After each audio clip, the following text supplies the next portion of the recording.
disappointment, and thank you for your understanding. We hope you continue to enjoy the rest of the show.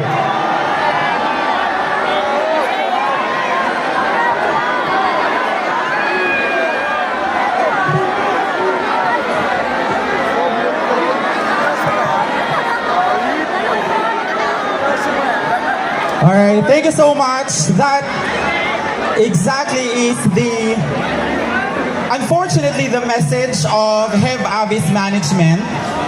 Unfortunately, Hev Abi won't be performing tonight for Cali Tunes 2026. Sobrang sad. Am I right? Sino dito ang pumila sa init, nag-abang for Hev Abi?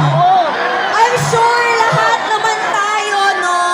We feel you guys. Sobrang the management, the organizers, you guys are deeply sad. Kami sobrang nahirapan din because we are announcing that Hev Abi won't be performing tonight. But I think that Cali Tunes, to be fair, tuloy-tuloy ang laban ng masang Pilipino ng Maral Talisod. And just like that, di ba?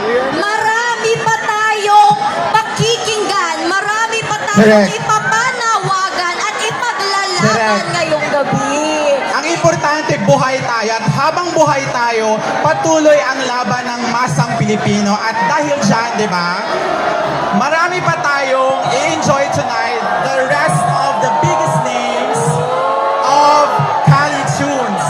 I know, it's really sad, yeah. namin kayo, pero katulad nga ng nasabi, bukod sa musika, marami pa tayong ipaglalaban dahil Yes. pare-parehas tayong masang Pilipino. Tama yan, Sab. Yung mga po natin, tama yan. We love Hev Abi, but again, our lives, we have to move on. Hev Abi will have his announcement via his social media accounts. Nobody here wanted this to happen.